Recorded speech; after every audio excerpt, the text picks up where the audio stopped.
जंग बनारसिया में एक बार फिर से आपका स्वागत है। तस्वीरें लगातार हम आपको दिखा रहे हैं। प्रधानमंत्री नरेंद्र मोदी, मोहल्ला 80 की ये तस्वीरें हैं। यहीं पर 80 घाट में प्रधानमंत्री नरेंद्र मोदी ने स्वच्छता अभियान की शुरुआत की थी और वहां पर सीढ़ियों पर जो मिट्टी हम देखते थे गंगा की वजह से वहां जम जाता था, साल दर साल जिसे हटाया नहीं गया था उसको हटाने की कोशिश की गई थी। लेकिन इन सब के बीच सबसे बड़ा इम्तिहान इसी बनारस में। और राहुल कंवल हमारे सहयोगी हमारे साथ इस वक्त जुड़ रहे हैं और राजदीप सरदेसाई हमारे साथ, हमारे वरिष्ठ सहयोगी यहां पर मौजूद हैं। राहुल, सबसे पहले आपके पास क्या कह रहे हैं लोग?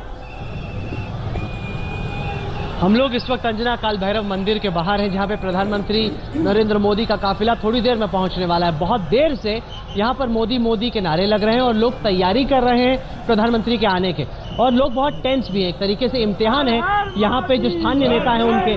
सुबह से जब जब चर्चा हो रही है, कह रहे थोड़ा वक्त दो, अभी भीड़ लगाने दो, क्योंकि उन्हें टेंशन इस बात की कहीं राहुल और अखिलेश के रोड शो में भीड़ ज्यादा ना आ जाए। किसके रोड शो में ज्यादा भीड़ है इसको लेके दोनों पार्टियां इस वक्त बहुत टेंस है। यहाँ पे कुछ स्थानीय नेता हमारे साथ हैं। राहुल गांधी का रोड शो की जहाँ तैयारी चल रही थी वहां से हमारे काफी भीड़ लगी हुई वहां पे। कौन किसका बड़ा रोड शो होगा? हम लोगों का। क्यों होगा आपका? इसलिए बड़ा होगा कि यहाँ की जनता आज भी मोदी जी को वही प्यार करती है जो 2014 में नामांकन। अभी हम लोगों से बात कर रहे थे, वो कह रहे थे कि जो उम्मीद थी कि पीएम बनेंगे तो काशी एकदम क्योटो बन जाएगी, वो तो बनी नहीं अभी भी। देखिए, सरकार तो हमारे यहाँ है नहीं, और यह शाश्वत सत्य है। काशी के लोग यह जानते हैं कि प्रदेश सरकार ने एक भी कॉपरेट नहीं किया, क्योंकि सारे संसाधन उनके, सारे अधिकारी उनके। आज भी परमिशन को लेकर के पंचायत कर रहे थे सब अधिकारी, और टोटल जितने IPS IAS है वो टोटल समाजवादी पार्टी की सरकार के एजेंट के रूप में कार्य कर रहे हैं। इसमें मुझे कहने में कोई दो राय नहीं है, कहीं बट है ये नहीं है। शाश्वत सत्य यही है। ये मैं आपको बताऊं अंजना कि इस वक्त यहाँ पर जहाँ से प्रधानमंत्री का काफिला गुजर रहा है वहाँ बीजेपी कार्यकर्ताओं के अलावा ढेरों लोग अपने घरों के बाहर निकल के प्रधानमंत्री की एक झलक पाने की कोशिश कर रहे हैं। अभी भी प्रधानमंत्री को लेकर गुडविल लोगों का बहुत है, लेकिन सवाल ये भी कि अब तक 3 साल में जो उम्मीदें थी वो उस हद तक पूरी नहीं हुई। कुछ हुआ कि लोग कह रहे हैं कि कुछ हुआ नहीं, जिस तरीके से काशी को उम्मीद थी कि कुछ होगा पीएम। बिल्कुल बिल्कुल, लोगों के अंदर पूरा धैर्य और विश्वास है कि नरेंद्र मोदी जी काशी के लिए वह सब कुछ करेंगे जो आज तक हिंदुस्तान के इतिहास में कोई भी भारत का प्रधानमंत्री अपने संसदीय क्षेत्र में नहीं किया होगा। तक तो कुछ हुआ नहीं। वास्तव में नरेंद्र मोदी जी ने इतना रुपया काशी के लिए भेजा, लेकिन प्रदेश सरकार ने उसको लखनऊ में ही डंप कर दिया, इसलिए कि काशी के अंदर कोई विकास की गंगा न बहे, ताकि नरेंद्र मोदी जी को काशी की जनता गाली देगी। लेकिन काशी की जनता यह जानती है अखिलेश यादव की यह चाल को, इस कूटनीतिक उनका खेल को समझती है, और यह जानती है कि माँ गंगा ने बुलाया है तो काशी का लाल आया है। अंजना, मैं आपको ये बताऊं कि इस वक्त बीजेपी का ये कहना है कि हमारी कोशिश है कि 200 के पार हम लोग पहुंच जाएं, इसलिए हमने पूरी ताकत लगाई हुई है। जबकि कांग्रेस और सपा का कहना है कि पूरा मोदी मंत्रालय इसलिए यहाँ पे आ गया है क्योंकि इन्हें विश्वास नहीं हो रहा कि ये लोग जीत रहे हैं। इनको लग रहा है कि प्रधानमंत्री की खुद की कंस्टिट्यूएंसी में हार सकते हैं, इसलिए भीड़ लगी है। लेकिन बीजेपी का कहना ऐसा नहीं, हम चाहते हैं कि किसी तरीके से पूर्ण बहुमत आए। अच्छा, 1 मिनट इनको चाहिए, ब्रेक का भी वक्त हो रहा है। हाँ, मैं राकेश सिंह, भाजपा नेता, वाराणसी महानगर। मैं यह कहना चाहता हूं कि जो भी लोगों के अंदर भ्रम है कि काशी के अंदर कुछ गड़बड़ा जाएगा, ऐसा कुछ नहीं है। नरेंद्र मोदी काशी के जनता के हृदय के अंदर बैठे हुए हैं। बाबा विश्वनाथ ने उन्हें पूरा अपना आशीर्वाद दे दिया, वरदहस्त दे दिया है। काशी की सभी सीटें जीतेंगे पूर्ण बहुमत के साथ। बहुत जबरदस्त तैयारियां यहाँ अंदर काल भैरव मंदिर में चल रही हैं, जहां पर प्रधानमंत्री थोड़ी देर में आने वाले हैं, और उससे पहले उनके समर्थकों का जलसा एकदम सड़क पर उनका इंतजार कर रहे हैं। बिल्कुल राहुल, और काशी के लोग आज जिस तरह से सड़कों पर उतर रहे हैं, बोलने में भी उतने ही माहिर माने जाते हैं, तो अंदाजा लगाया जा सकता है कि बड़े ही एक तरह से दिलचस्प अंदाज होता है इन लोगों के बोलने का।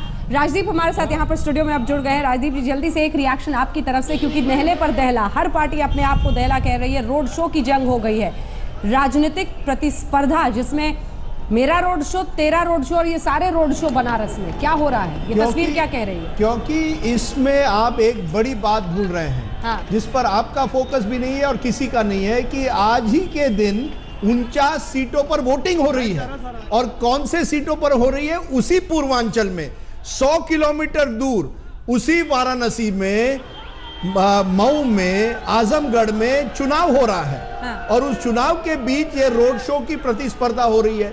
उसका एक ही कारण है कि हम एक माहौल बनाए जिससे या तो लोगों को लगे कि बीजेपी आगे है या तो लगे कांग्रेस सपा आगे है। आप देख रहे हैं मायावती को छोड़ के जो अभी भी पुरानी राजनीति करती है, ना रोड शो में उनका विश्वास है, ना मीडिया को रैली कर रही है, लेकिन ये जो चल रहा है ये इवेंट मैनेजमेंट है। और फर्क इतना है 2014 और आज के तारीख में कि पहले केवल मोदी जी और अमित शाह करते थे, अब राहुल गांधी और अखिलेश यादव भी करना सीख गए हैं कि किस तरह में वो वोटर, इनका ध्यान आप पर नहीं है अंजना जी, वो जानते हैं कि आज तक और प्रमुख चैनल ये कैरी करेंगे लाइव राहुल की रैली और अखिलेश की रैली और मोदी की रैली, ताकि कहीं ना कहीं वो जो वोटर जो अभी आज जा रहा है, आज की तारीख क्यों चुनी गई है, ये कोई रॉकेट साइंस है नहीं है, ये हम सब समझते हैं। लेकिन आप संडे को भी कर सकते थे। ये एक सच्चाई है ना कि इसके रिकमेंडेशन के बावजूद इस पर रोक नहीं लगाई गई है चुनाव आयोग की तरफ से। क्योंकि देखिए ये अपने आप में एक सच्चाई है इस देश में। बिल्कुल, और ये स्ट्रेटेजी है। मैं ये नहीं कह रहा कि ये गलत है, कानून में ऐसा कोई प्रावधान नहीं है जिसमें आप कह सकते हैं आप रोड शो नहीं कर सकते जिस दिन कहीं दूसरी जगह में वोटिंग हो रही है। आपने पूछा कि आपकी बड़ी तस्वीर क्या है, ये बड़ी तस्वीर है, इवेंट मैनेजमेंट चल रही है। बीजेपी चाहती है कि मोमेंटम के साथ हम, और कांग्रेस और सपा चाहती है कि पूरा ध्यान मोदी पर आकर्षित ना हो, हम भी दिखाएंगे कि हम में कितना दम है। तो ये बनारस की लड़ाई नहीं है, ये लड़ाई है छठे फेज के 49 सीटों की, जो बहुत महत्वपूर्ण है। साथ साथ बनारस पर भी जोर है। मेरे हिसाब से छठे और सातवें दोनों फेज के लिए बिल्कुल, क्योंकि प्रतिष्ठा की लड़ाई। लेकिन अगर सातवें फेज की होती अंजना जी, तो फिर ये रैली संडे को क्यों नहीं की गई, ये आज ही क्यों की जा रही है? ये की जा रही है क्योंकि आप जानते हैं कि जो वोटर जिसने मन नहीं बनाया हो उसको मैं कैसे लुभा सकता हूं। मोदी जी का एक तरह से अटेम्प्ट है कि मैं बनारस और यूपी का नंबर 1 नेता हूं। अखिलेश यादव और राहुल दिखाना चाहते हैं यूपी का को ये साथ पसंद है। ये इनकी लड़ाई है। इस बीच में आपको लाइव कवरेज करना पड़ रहा है, जिसकी वजह से आप वोटिंग नहीं दिखा रहे हैं मोदी जी, और उसके बाद अखिलेश और राहुल पर ध्यान रहेगा। ये उनकी टेक्निक है। वो जानते हैं कि लोग आज तक देखते हैं, और आज तक पर जब आप मोदी जी को दिखाएंगे और उसके बाद राहुल और अखिलेश को दिखाएंगे, तो कोशिश होगी कि कहीं ना कहीं वोटर को लुभाया जाए। ये एक रणनीति अब बन गई है भारतीय पॉलिटिक्स की। टेक्नोलॉजी और टेलीविजन का एक इस्तेमाल किया जा रहा है वोटर को लुभाने के लिए। बिल्कुल, लेकिन भाई बात फिर से की हमाम है, सभी पार्टियां करती हैं, और ये इसलिए कर पाती हैं क्योंकि चुनाव आयोग ने इस पर रोक नहीं लगाई है। सभी को पता है कि टेलीविजन चैनल के जरिए प्रसारित होता है, और जो प्रभावित होना चाहते हैं वो हो सकते हैं उन इलाकों में जिन्हें आज वोट डालना है। ये गेंदा फूल की बरसात इन इलाकों से भी, आपकी भी उर्मिलेश जी इस पर टिप्पणी, क्योंकि आप सुबह से यही बता रहे हैं बार बार। भाई अंजना, राजीव तो अभी आकर बैठे हैं, हम लोग मैं तो ये तब से कह रहा हूँ, यही बात ये कह रहे हैं, और बल्कि ये तो 100 किलोमीटर का है। मैं इनको बता दूं क्योंकि मैं उसी इलाके का हूँ कि बाबतपुर हवाई अड्डा जो बनारस का हवाई अड्डा है उसके 12 किलोमीटर पर मतदान चल रहा है। 12 किलोमीटर जो आजमगढ़ की कॉन्स्टिट्यूएंसीज हैं। तो जब हमारे देश में निर्वाचन आयोग ने प्रसारण माध्यमों के खासकर 24/7 चैनल्स के आने से पहले जब सोचा होगा कि 48 घंटे पहले मतदान, इस देश में हर साल चुनाव होता है। नहीं, मैं ये कह रहा हूँ, मैं जो कंप्लीट कर रहा हूँ कि 48 घंटे पहले आप बैन कर रहे हैं, लेकिन उस वक्त नहीं मालूम था लोगों को कि 24/7 चैनल 12 किलोमीटर बगल में हो रहे मतदान के दिन भी इतना बड़ा मेगा शो दिखाएंगे, इस तरह का मोबिलाइजेशन दिखाएंगे। ये इसी वजह से बहुत सारे निर्वाचन आयुक्तों ने जो अब रिटायर्ड हो चुके हैं, उन्होंने ये रिकमेंड किया, कई सेमिनार, कई सिंपोजियम में स्वयं अटेंड कर चुका हूँ, जिसमें कहा गया कि प्रसारण नहीं होना चाहिए, लेकिन किया नहीं ना सर। यही निर्वाचन आयोग ने तो इस पर भी नहीं किया कि साड़ी और पैसे जो बांटे जाते हैं सबको दिखाई दे रहा है। निर्वाचन आयोग को नहीं दिखाई देता ना। एग्जिट पोल पर तो रोक है, आप नहीं दिखा रहे। एग्जिट पोल पर रोक लगा रहे हैं, ये कमाल की बात है। नहीं अंजना जी, यही दोहरापन है, यही दोहरापन है। अगर मैं और आप एग्जिट पोल करें आज, तो इलेक्शन कमिशन कहेगी कि आप चुनाव को लुभाने की कोशिश कर रहे हैं। नरेंद्र मोदी जी और राहुल गांधी और अखिलेश यादव रैली करते हैं, और जैसे आपने कहा 12, 20, 25, 100 किलोमीटर की दूरी पर वोटिंग चल रही है, तो क्या ये सही, ये कैंपेनिंग है या नहीं है? मैं ये नहीं कह रहा कि आप रोक लगाइए, लेकिन आप देखिए कि ये कैंपेनिंग और एग्जिट पोल बराबर कैसे हो सकता है? क्योंकि कहीं ना आपने कहा 48 घंटे पहले कैंपेनिंग रोकनी पड़ेगी, लेकिन 12 किलोमीटर या 20 किलोमीटर की दूरी पर अगर रोड शो चल रहा है तो क्या वो एक तरह की कैंपेनिंग नहीं है? कैंपेनिंग तो आप मैं कह रहा हूँ एक रूट में बदल लाइए कि जिस दिन वोटिंग हो रही है कैंपेनिंग क्या सिर्फ इसीलिए नहीं रोकी जाती कि मतलब आप कैंपेनिंग आगे ना ले जाए, क्योंकि इंतजाम भी तो करने होते हैं उन इलाकों में, वोटिंग का इंतजाम होता है, सुरक्षा के इंतजाम करने होते हैं। अगर आखिरी दिन तक ये पुलिस कैंपेनिंग में बिजी रहेगी, कोड ऑफ कंडक्ट की पूरी एक नियमावली है जो भारत में लंबी चौड़ी है, उसमें यही कहा गया है कि मतदाताओं को अंतिम दौर में लुभाने की कोशिश रोकने के लिए, मतदान की निष्पक्षता और वस्तुगतता को मेंटेन करने के लिए ये पाबंदी लगाई जाती है। This is the interpretation. एक और सवाल है राजदीप जी आपसे, वो सवाल ये है कि क्या इतने मतदाता हैं जो बिना डिसाइडेड बैठे हुए हैं जो इससे प्रभावित होंगे? ये आपने बड़ी बात की, मोदी जी या फिर अखिलेश जी? ये आपने बड़ी बात कही और मुझे लगता है हम स्टूडियो में इस बात को बहस कर सकते हैं कि कितना प्रभावित होगा, लेकिन हमारा जो वोटर है जो आज आजमगढ़ में जा रहा है या गोरखपुर में जा रहा है या मऊ में जा रहा है या देवरिया में जा रहा है, उसने मुझे लगता है ज्यादातर अपना मन बना लिया। ये केवल टीवी देख रहे हैं, आज एंटरटेनमेंट है, वो देखना चाहते हैं आज तक पर कौन सी खबर चल रही है, और अगर प्रधानमंत्री है तो जरूर देखेंगे। लेकिन ये जो इवेंट मैनेजमेंट हो रहा है ये एक तरह से मोदी जी कर रहे हैं और राहुल और अखिलेश कर रहे हैं। क्या इससे कहीं ना कहीं आपको राजनीतिक फायदा या इस फेज में नहीं तो माहौल बनाने में होता है? तो जरूर होता है, एक माहौल बनता है। वर्कर्स, आप कह रहे हैं वोटर, मैं कहूंगा वर्कर जो है, वर्कर भी चाहता है कि रोड शो हो, उसमें मैं शामिल हो, प्रधानमंत्री मेरे सामने है या एक मोमेंटम बने। ये भी इंपॉर्टेंट है क्योंकि इस चुनाव में एक बड़ी बात आ रही है कि कई ओपिनियन पोल जो हुए थे उन्होंने कहा था कि त्रिशंकु विधानसभा होने के संकेत है। तब लोगों को लगा ये दिल मांगे मोर। आपको मालूम है मोदी जी ने तब भी कहा था 2014 के चुनाव में, आखिर में कहा था दिल मांगे मोर, या आप क्या कहूंगा दिल्ली मांगे मोर, कि मैं अगर 170 या 160 में मेरी गाड़ी अगर यूपी में रुकती है तो मेरी परेशानी होगी। तो ये रैली करके एक मोमेंटम बनाओ ताकि आखिरी फेज में मुझे उसका थोड़ा एडवांटेज हो। जहां अखिलेश और राहुल सोच रहे हैं कि अगर मोदी जी की ये चाल है तो हम उसको काउंटर करने की कोशिश करेंगे। और ये तो अच्छी बात है कि दोनों रैली एक समय नहीं हो रहे, नहीं तो आपको और भी परेशानी होती, खराब हो जाती, किसको शो करेंगे आप? लेकिन परिस्थिति खराब हो जाती। लेकिन मैं फिर वही पहुंच रही हूँ जो सवाल मैंने आपसे पहले भी पूछा था कि चुनाव कोई हारने के लिए तो लड़ता नहीं है। बिल्कुल। तो फिर क्यों ना पूरी ताकत छोड़े? नहीं, मैं तो कह रहा हूँ झोंकिए, मैं तो कह रहा हूँ झोंकिए। इनका तो पहला रोड शो है, और इससे पहले राहुल और अखिलेश तो कितने रोड शोज किए हैं। ट्रैफिक नहीं प्रभावित हुए। मेरा ये कहना है कि अगर वाकई कोई ये चाहता है कि भाई ठीक है 48 घंटे की पाबंदी भी खत्म कर दो तो खत्म कर दो। जैसे हम कह रहे हैं बार बार कि प्रेस क्लब ऑफ इंडिया का चुनाव होता है और हम लोग बाहर कैंपेन कर रहे होते हैं जर्नलिस्ट, आप कर दीजिए। लेकिन अगर आपने पाबंदी लगाई है उसका गरिमापूर्ण ढंग से, लोकतांत्रिक ढंग से उसका पालन होना चाहिए। इलेक्शन कमीशन के लिए बड़ा एजेंडा है, ये बड़ा एजेंडा है। मैं वही कह रहा हूँ कि मैं भी हटा दो या तो टेलीविजन चैनलों का आप कह रही थी ना अभी कि ओपिनियन जो लोग नहीं बनाए होते हैं क्या प्रभाव पड़ता है? मैं मानता हूं प्रभाव पड़ता है। और एज ए रिपोर्टर मैंने गांव में हाल के दिनों में भी घूमा। आपको बताऊं एक दिलचस्प कहानी छोटी सी। एक गांव में मुझे कई लोगों ने कहा, गरीब लोगों ने, उन्होंने कहा कि हम तो भैया हर हालत में मोदी जी के साथ हैं। तो लोगों ने पूछा भाई क्यों?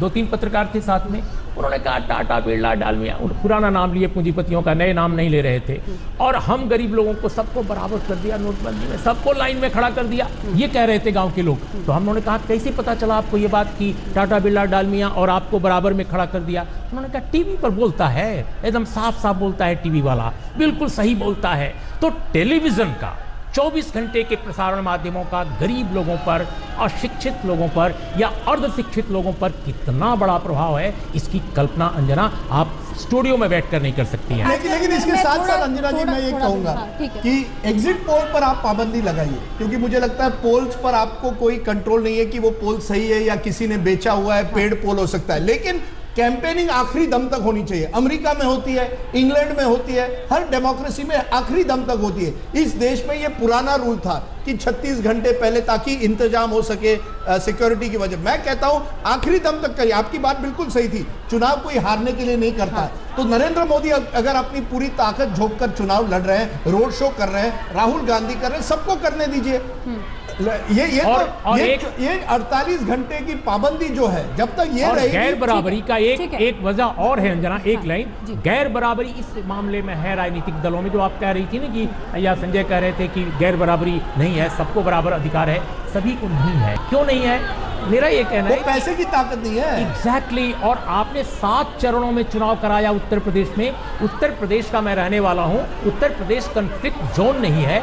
और इतने सामान आप देखिए, पूरे चुनाव के दौरान सिर्फ एक हत्या हुई है, वो भी मतदान के बाद, पूरी पश्चिमी उत्तर प्रदेश के संभवतः बिजनौर के आसपास। अब मेरा ये कहना है कि आप जब एक सामान्य प्रदेश में जहां कानून व्यवस्था की अभूतपूर्व स्थिति खराब नहीं है, 7 चरणों में मतदान कराकर रुपए पैसे की बर्बादी और कुछ एक दलों के लिए पूरा एक अधिकार दे रहे हैं कि वो पूरी की पूरी ताकत झोंक दें, और बहुजन समाज पार्टी या दूसरी पार्टियां, छोटे दल हैं, मझोले दल हैं, वो आपसे कंपीट न कर पाए। मुझे लगता है इलेक्शन कमीशन को इस बारे में भी आप अपने अंदर झांकना चाहिए कि 7 चरणों का चुनाव क्या ये गैर वाजिब नहीं था। चलिए ठीक है, आपके इस सवाल पर लौटेंगे, लेकिन ये तस्वीरें हम आपको सीधे दिखा रहे हैं प्रधानमंत्री मोदी के काफिले को देखने के लिए। वहां पर लोग जो आपको सड़कों किनारे दिखाई दे रहे हैं, काशी की जनता आज सड़क पर है, क्योंकि प्रधानमंत्री नरेंद्र मोदी, जिसको उन्होंने दिल्ली की सत्ता पर काबिज किया है, अपना सांसद चुनकर वो आज यहाँ पहुंचे हैं विधानसभा के लिए वोट मांगने, रोड शो के जरिए। हमारे तमाम सहयोगी अलग अलग जगह पर हैं। काशी विश्वनाथ मंदिर, जहां पर प्रधानमंत्री जाएंगे अभी 80 घाट गौदलिया इन इलाकों को होते हुए, वहां पर बालकृष्ण हमारे साथ मौजूद हैं। बालकृष्ण, क्या कह रहे हैं वहां पर लोग? ज्यादातर बीजेपी कार्यकर्ता या आम लोग भी जो प्रधानमंत्री को देखने के लिए पहुंचे हैं? देखिए, मैं सबसे पहले अंजना यहाँ पर बताऊं, प्रधानमंत्री कुछ ही मिनट में पहुँचने वाले हैं, लेकिन यहाँ पर एक जो बैनर है वह विवाद का विषय बन गया है। मैं अपने कैमरामैन से कहूँगा कि आप दिखा सकते हैं कि ये बैनर है जिसमें लिखा है यूपी को ये 7 पसंद है। इसमें कि सोनिया गांधी की और मुलायम सिंह यादव की तस्वीर लगी है। ये जो बैनर है ये विवाद का विषय बन गया है, क्योंकि बीजेपी के जो लोग यहाँ पर मौजूद हैं, उनका कहना है कि ये बैनर यहाँ पर किस तरह से लगा हुआ है। उनकी शिकायत इस बात की है कि ये बैनर जिस जगह पे लगा है, ये काशी विश्वनाथ मंदिर के ठीक सामने एक छोटी मस्जिद है, उसके रजिया मस्जिद जिसका नाम है, उसके ऊपर लगा हुआ है। इन लोगों का ये कहना है कि जब प्रशासन ने सारे बैनर पोस्टर हटा दिए, तो आखिर ये बैनर जो है समाजवादी पार्टी का, कांग्रेस का, ये क्यों नहीं हटाया गया है। उनका कहना ये है कि मंदिर या मस्जिद जो सार्वजनिक जगह हैं उसके बाहर बैनर नहीं लगाए जा सकते। इसको लेकर यहाँ कुछ विवाद हुआ है। प्रशासन से, इलेक्शन कमीशन से लोगों ने शिकायत की है और कहा है कि जब तमाम झंडे बैनर हटाए गए हैं तो इसको भी यहाँ से हटाया जाए। अंजना जी, अब ये महत्वपूर्ण है, जैसा कि आप दिखा रहे हैं मस्जिद पर वहाँ कांग्रेस पार्टी के लिए सुस्वागतम के लिए पोस्टर, सामने जय श्री राम के नारे। ये हिंदुस्तान की राजनीति का दुर्भाग्य कहिए या फिर गंगा जमुनी तहजीब का मिलना कहिए, लेकिन इन सब के बीच कुछ सवाल तो हैं जिसका सामना इस लोकतंत्र को करना चाहिए कि क्या धर्म का जिस तरह से इस्तेमाल कई बार राजनीति में किया जाता है, उसको कैसे अंकुश में रखा जाए और कैसे उस पर लगाम लगाई जाए। इस बीच काफिला हम आपको दिखा रहे हैं, प्रधानमंत्री नरेंद्र मोदी, लोग दोनों तरफ। इस बीच बाला आप तक तो पहुंचना है, कुछ और सहयोगी हमारे साथ जुड़ेंगे तो उनसे पूछेंगे, क्योंकि आम लोग कितना प्रधानमंत्री से हाथ मिला पा रहे हैं या देख पा रहे हैं या बात कर पा रहे हैं, इस पर लोगों की नजर रहेगी, या फिर सुरक्षा घेरा इतना बड़ा है कि आम लोग बहुत पास तक नहीं पहुंच पा रहे हैं। इस पर मुझे लगता है लोगों की प्रतिक्रिया हमें लेनी चाहिए, जहां से जिन हिस्सों से हमारे साथ गुजरे हैं। क्या वहां पर से कोई सहयोगी हमारे साथ जुड़े हुए हैं जिन इलाकों से काफिला गुजर चुका है? अभी कोशिश करते हैं बाला से भी, चूंकि बाला तक तो अभी काफिला पहुंचा नहीं है, लेकिन ये 2 तस्वीरें हम आपको दिखा रहे हैं। ये देखिए, ये वो पोस्टर है काशी विश्वनाथ मंदिर के आसपास। दरअसल पहले खूब केसरिया, बलून, बीजेपी के झंडे सब कुछ लगे हुए थे, और राजदीप जी, ये एक बार फिर से वहाँ पर प्रशासन ने आके सारे पोस्टर्स और बलून्स हटवा दिए। ना कांग्रेस के रहेंगे, ना समाजवादी पार्टी के, ना बीजेपी के, लेकिन अभी सामने खड़ी मस्जिद पर ये एक बार फिर से पोस्टर लगा दिया गया। देखिए, मुझे लगता है कि और जय श्री राम के नारे भी लग रहे हैं। देखिए, आपको दोनों चेहरा है। आपको पता है कि 1 या 2 महीने पहले सुप्रीम कोर्ट ने कहा था कि कोई भी पार्टी धर्म या जाति के नाम पर वोट के लिए वोट नहीं मांग सकती। क्या उत्तर प्रदेश में ये हुआ है? मायावती खुलेआम कहती है, दलितों को कहती है या मुसलमानों को कहती है साथ आइए और हम बीजेपी को हटाएंगे। अमित शाह जी क्या कहते हैं?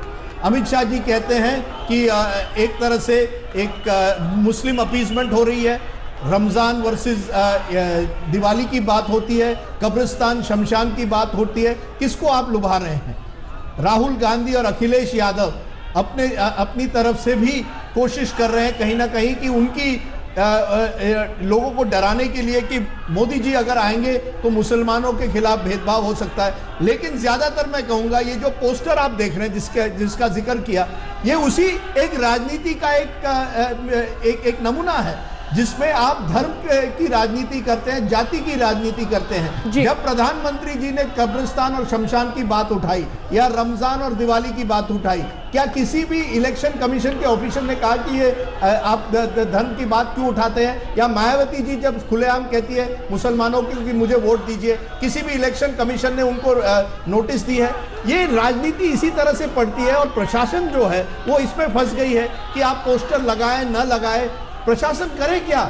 अगर वर्कर जो है वो पोस्टर लगाएगा मस्जिद पर या मंदिर पर, ऐसा तो नहीं क्या कहें? अरे पुलिस वहाँ मौजूद तो होगी ना, वो तो इंतजार करेंगे। पुलिस अगर अभी जैसे हटाया फिर से हटाना पड़ेगा, फिर से लगाएगा। ये चुनाव जो लड़ा जाता है उत्तर प्रदेश में और पिछले 25 साल से इसी तरह से लड़ा जा रहा है, धर्म की राजनीति होती है, जाति की राजनीति होती है, और हम स्टूडियो में बैठकर या सुप्रीम कोर्ट के जज बैठकर कहते हैं कि ये नहीं होना चाहिए, लेकिन होता तो नहीं है ना। ये तो वो आदर्श परिस्थिति है जिसको कोट किया जाता है, लेकिन सड़क पर वो आदर्श परिस्थिति कभी बनती नहीं। ये दुर्भाग्यपूर्ण है। फौरन लौट रहे सर। तो मिलेश जी आपसे भी रिएक्शन लेंगे। जंग बनारसिया अभी तो शंखनाद और आगाज है, देखिए कहां कहां पहुंचता है। के बाद दो रोड शो, पहला प्रधानमंत्री नरेंद्र मोदी का, दूसरा राहुल गांधी, अखिलेश यादव और डिंपल यादव का। और ये तस्वीरें हम इस वक्त आपको दिखा रहे हैं। प्रधानमंत्री नरेंद्र मोदी, गाड़ी का लगभग काला रंग छिप चुका है क्योंकि गेंदा फूल की बरसात इतनी हो चुकी है। प्रधानमंत्री बनारस की सड़कों से आगे बढ़ते हुए, समर्थक जबरदस्त जोश में, अलग अलग वेशभूषा। खैर ये तो एक तरीका भी रहा है बनारस का, रंग अबीर रंग कबीर, बनारस का एक अपना तरीका हमेशा रहा है। और वही जोश और उत्साह आप इस वक्त बनारस की सड़कों पर देख रहे हैं। प्रधानमंत्री नरेंद्र मोदी, हालांकि ये जो पूरा हिस्सा है, जो लोग बनारस जा चुके हैं जानते हैं, बहुत सकरी गलियां, सड़कें, कंजेशन भारी रहता है। आम दिन भी कई जगह ऐसा अस्सी घाट के आसपास है जहां पर जाना बहुत मुश्किल है, 1-2 घंटे का वक्त लेकर ही लोग निकलते हैं। तो आज देखिए ये काफिला कितना वक्त लेता है, क्योंकि काशी विश्वनाथ मंदिर प्रधानमंत्री को पहुंचना है और आज पहली बार काल भैरव मंदिर भी प्रधानमंत्री जा रहे हैं। इन सब का अर्थ क्या? विश्लेषण ब्रेक के बाद भी। आप देखते रहिए आज तक।